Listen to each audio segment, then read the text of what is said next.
Good morning, everybody. Thank you for being here. Hope you had a wonderful, wonderful week. Great weekend planned. If you want to follow along this morning, we will be in the book of Genesis, chapter number 28.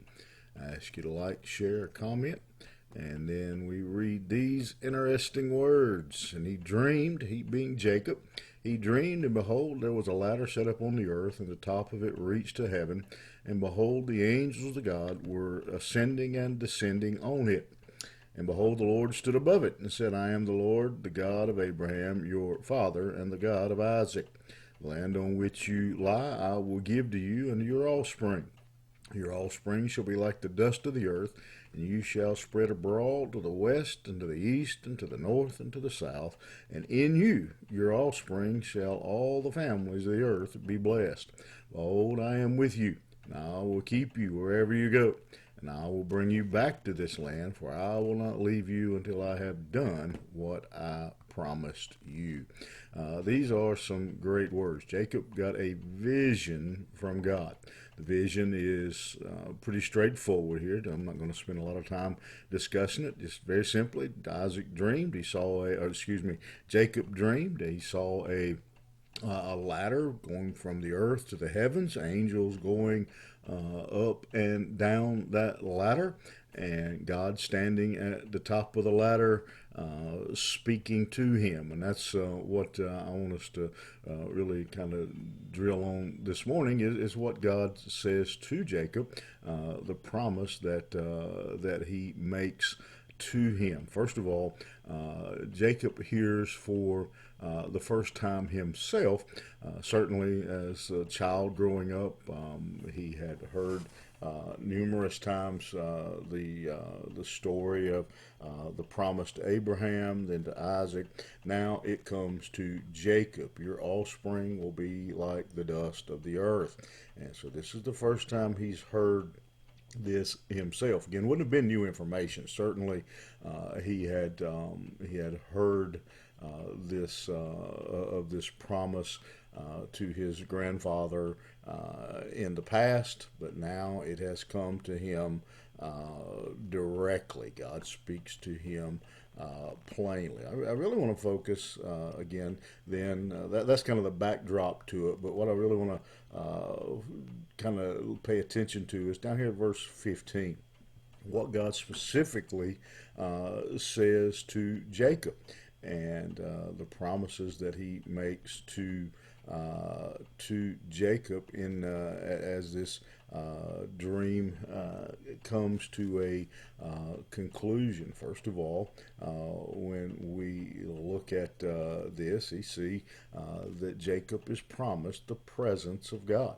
That I'm going to go with you. I will be with you, and keep you. I will be there for you. Again, verse 15, when he makes that statement, I am with you. And so he gets this great promise. That's a promise that you and I have as well. He tells us the Son, Christ, as he was praying, that we would have the Holy Spirit to go with us, that he dwells in us. We have that promise as well. He promises to protect him, to look after him. I will keep thee in all places, wherever you go. The psalmist echoes that. Behold, he that keepeth Israel shall neither slumber nor sleep. And so he has that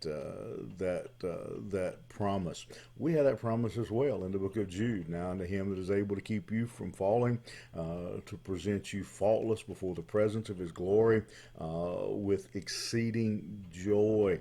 And so we have that promise as well, that God will look over us. The promise of God's leadership. He says, I will bring you back to this land.